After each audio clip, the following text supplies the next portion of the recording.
Good evening. This is CTV News for Thursday, April 20th. I'm Denise Douglas. And I'm Byron Scott. Glad to have you with us tonight.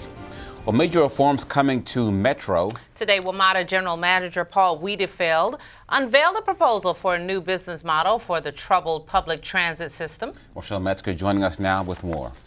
The general manager of Metro says the agency has an unsustainable operating model, but he says he has an action plan that will address regional transit needs over the next decade. Metro needs more than $15 billion over the next 10 years to stay in service, according to Paul Wiedefeld.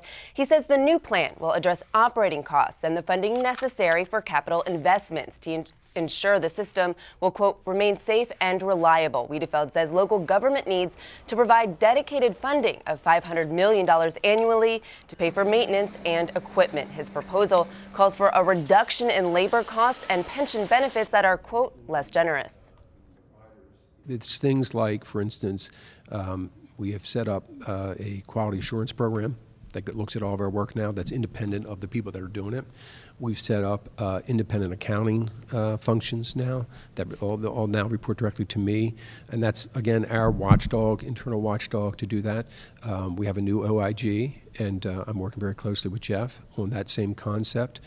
We don't want to be duplicating work. We want to focus our efforts on what makes the most sense. So we do that.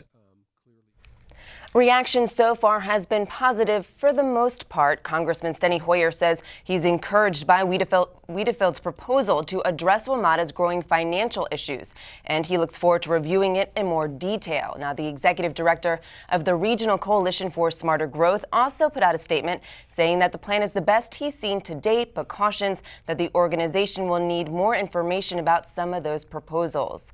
Now, criticism has come tonight from the union, the workers' union, who is not happy about hearing any changes to the pension plans or cuts to its labor force. Now, essentially, this will come in three stages. The first one is already underway. It's addressing those emergency safety issues. The second will be done over the next year.